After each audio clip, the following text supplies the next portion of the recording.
Hi guys, and welcome to D&DGaming. In for review this time around is space adventure game Planet Alpha. Viewing the game with me is my brother Dale. Hi guys, welcome back to the channel. Planet Alpha is a sci-fi platformer developed by Planet Alpha ApS and published by Team17 Digital Ltd. The game is set on an alien world filled with mystery and danger. Pursued by relentless enemies, you must harness the power of the night and day as you struggle to survive. The game was released in September 2018 for PC and Nintendo Switch. So Dav, what were your first impressions? So first impressions of this, initially looking at it, was a side-scrolling platform game set on an alien planet. I initially thought it appeared to be quite a relaxing game, and I thought it might be quite a slow burner. My other thought was that it was like quite brightly coloured environment, was quite like kind of No Man's Sky, I guess. How about you? So first impressions, side-scrolling platformer set on an alien planet with minor puzzle elements. What are your general thoughts following your playthrough? I actually thought it was an awesome game. I found it quite difficult to fault, really. It was slow to start off with, but picks up pace quite promptly. And once it does, it doesn't stop. And neither could I, to be honest. I just couldn't put it down. The environments you move through in the game are stunning and blend incredibly well, practically seamless at times. It's not hand-holdy at all. And the way that you use the environments to your advantage to complete the puzzles, navigate obstacles, defeat enemies as well, I thought was really well thought through. You can tell as you play the game that every detail has been well considered, and I thought well designed, from graphics to sound to mechanics and puzzles. The story unravels itself as you go along and is told through the game's environments and events that happen without needing any kind of cutscenes or voiceovers or anything like that. What about you? Yeah, I liked how it got straight into the game, and when I say that, it's literally straight into the game, isn't it? There's no start menu or anything, and it was actually quite confusing at first. It took a few seconds, and I was like, "Oh, hang on, I can actually move," and this is it. So very unique intro, actually. And so it did have me confused for a second. The gameplay was easy to grasp. I found, you quite quickly realise, okay, it's basically one of these platformers where you just head in one direction for the vast majority of the time. You do kind of backtrack at times, but it is kind of basically a side-scrolling platformer, and there's limited interaction with the environment apart from to move the odd object, which again comes into that kind of minor puzzle elements that the game has. I found it starts off easy, introduces the gameplay mechanics quite slowly, but it progressively gets harder. It's good when they do that rather than, any kind of separate tutorial or anything like that. It slowly eases you into it. The mechanics of the game reminded me a bit of Limbo, actually, which is a great game, and in some ways similar, much darker game, but and in my opinion, a little bit of a better game actually. But we'll come on to that later. But yeah, it reminded me of Limbo a bit. It was an interesting setting, actually. One of the first things stood out, I thought, wow, this looks great in places. The backgrounds especially just look stunning. And it did actually remind me a little bit of No Man's Sky. You mentioned No Man's Sky in the intro, and I think it's just the bright colors and the designs of some of like the creatures, but yeah, it definitely gave me No Man's Sky vibes. I kind of like the fact there was no background or story, so you're left guessing like what's happened, and because again it throws you straight into it. Not necessarily a bad thing. You do pick the story up as you go along. So yeah, it's one of these games where dying is quite normal, at least on your first playthrough anyway, because you don't know initially what sort of section is coming up. Again, early on you might not find this, but as you go through, I found that there's some sections where you need to be stealth to avoid enemies, others where you actually need to be quick to get past the enemies. And again, the music starts picking up. You can tell when it's one of those sections coming up, but again, that dynamic changes as you're playing it, and so it's quite normal to kind of die early on. That doesn't mean it's not necessarily skill based, but I did find that it left a bit of kind of guesswork, or you keep dying until you get it right kind of attitude. So how did you find the graphic options? There were very few to select from. We'll put the PC specs up on screen. It ran well on my computer with everything on maximum settings. Yeah, limited graphic options. Again, it looked looked great on default, to be honest. So didn't necessarily need too much. And a lot of the foreground is more basic than the background graphics. So, and again, platformer game, you're not necessarily going to have too many graphic options. But how about in terms of your graphics performance? Yeah, so it ran well on the maximum settings, as I said previously. I thought the graphics themselves was simple, but I really like the graphic style. There's a certain vibrancy and richness to the colours and tones, and a lot of depth in that as well, and in the environment. There's a lot of low polygon objects in there, I guess, but these enable a lot to be going on in the sort of layers of the foreground and the background without affecting the overall graphics performance. How about you? Yeah, I ran with everything on Epic and it ran very smooth. You've mostly got more going on in the background in terms of the graphics, with the kind of more simple graphics in the foreground, but it's effective. And there were times when I was just looking at the background thinking, wow, this just looks great. You know, it really does look stunning in places. Yeah. It's built on the Unreal Engine. And again, you know, that's a solid engine for really showing off the graphics. How about player controlled options? Well, it's first person only, you know, simple controls, usual, with SAD on keyboard, usual run, walk, crouch, jump, climb buttons. But it has got full key bindings that are changeable in the control menu. Yeah, simple control options, yeah, basically with SAD and a couple of other buttons, as you say. It does have full controller support as well, though. In terms of game structure and mechanics, the story can't really be talked about without spoilers, but the general idea of the game is that you're an alien creature working your way across various environments of the planet where you have very few friends and a variety of enemies chasing you. So yeah, the game is split into 9 chapters in total. In terms of mechanics, you walk, run, hide, climb and jump your way through various environments, navigating obstacles, solving puzzles and defeating enemies, but be ready to die a lot. Puzzles are generally fairly easy, however I found a few to be quite challenging. I like the variety of the puzzles in the game though. Your character doesn't possess any weapons, tools or objects, and so your environment is pretty much key to everything in the game. Adapting the day and night cycle allows you to change the environment that is key to getting you through some parts of the game.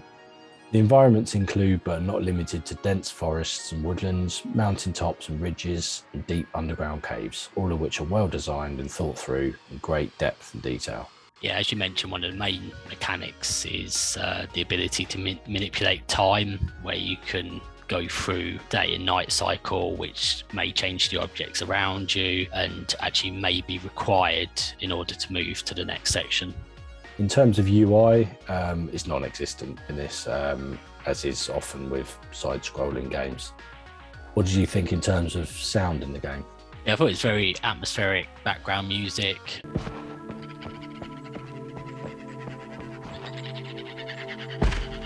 Kind of basic like synth music, but very effective for the settings. And again, that changed depending on, you know, whether you were in forest or in the underground areas. Few environmental sounds, but not too much, and certainly, you know, nothing distracting. So yeah, I thought the sounds were kind of spot on really. How about you? I thought it was really great sound effects in the enemies and the environments.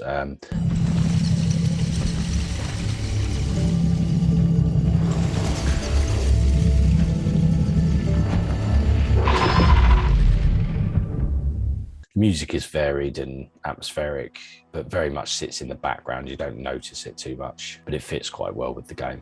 In terms of bugs and glitches, did you come across any? So I did come across one kind of bug where basically the character glitched through one of the foreground objects. We put it on the screen now, but it's basically floating around for a few seconds. It didn't last long, but yeah, he had no contact with the ground for a few seconds. How about you?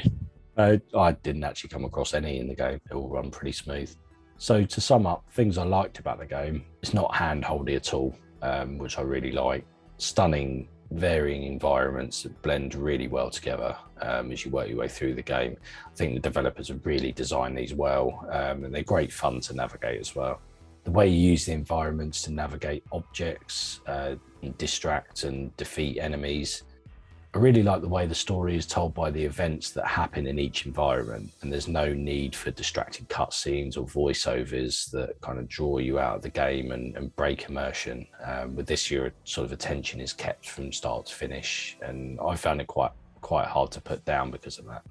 The pace of the game I thought was really good. It speeds up and slows down and really engages you as it does so. And I found it strangely replayable. I don't usually consider these types of platformers replayable, but it has a real draw to replay. Maybe it's just a sort of really nice environments that you walk through, but even if you wanted to try and just complete it in a faster time, I found it could be quite replayable. Yeah, I really like the setting generally, and I'd say the backgrounds are just stunning. I literally like stopped at times just to kind of admire what was going on in the background. It's sort of game you can just relax, for the most part anyway, just relax and enjoy. There are times where, there might be enemies around and kind of a section where you're being pushed through it quicker. But for the most part, I found it's a game you can kind of enjoy and just relax to, really. It's good level design, and the variety of different biomes you went through was it was good. You pretty much went through every type of kind of setting, really. As mentioned earlier, like above ground, underground, there's water sections, and so you've got a bit of everything in there. I like there was multiple ways to complete some sections, so it wasn't just like a single way to do it. There was actually, I noticed, a couple of ways of doing, especially some of the more complicated puzzles, so it didn't force you into one particular way, which was nice. I liked how the pace was slowed down at times and sped up at others, which gave that kind of variety, a certain amount of replayability, as you say. So in terms of things I didn't like, well, there's actually very few. I found it quite hard to fault, but I guess one thing that can be annoying is the depth of the environment in which your player can move. Sometimes when creeping past enemies, it can be difficult to see whether you're in front or behind them as they sort of move in and out of the environment. Yeah, so in terms of things I didn't like, I found that while the puzzles are fairly satisfying most of the time, at other times they were a bit too simple, and then that could also swing to being slightly convoluted or complicated for what you consider some of the boss sections. And the gameplay is just a bit too limited, and the game just a bit too linear. I mean, granted, it is a kind of side-scrolling platformer. This didn't grip me. It's like, whilst I do like platformer games, I guess I just found it ultimately a little boring, to be honest. The puzzles and sections they weren't particularly fun or interesting, just a little bit like frustrating, like, right, get past this, fine, on to the next bit. I don't know, it didn't, a lot of the time, it just really didn't grip me in a positive way. Did find it's one of these games where there's a bit too much trial and error rather than skill. As I say, there's some sections where it's either going to be a fast section where it's pushing you through, or it's a stealth section where it slows you down. It wasn't really skill based, it was just trial and error, and then you just like rinse and repeat until you get it right. In fact, I don't know if there was any skill element to the game at all, really. Some platformers, I suppose if you think of ones like Spelunky and stuff like that, are extremely like skill based, whereas I don't feel like this was necessarily. I did get a bit bored towards the end, to be honest, and kind of just wanted it to be over. The kind of flow of the game it wasn't really gripping me towards the end. I assume the end in itself is to encourage replayability because of the way it ends, but does leave things a bit vague, I found. So was there anything you would like to have seen, or where you feel they missed a trick? I think it would have been nice to be able to move the camera around independently. The camera moves with the player, and the angles do vary at points where the environment does so, but it'd be really cool if you could, when you slow down to look at it, you could actually move the camera around a little bit, maybe with the mouse or something, just to sort of get a sort of overview of the environment behind you, because that's one of the nicest parts of the game.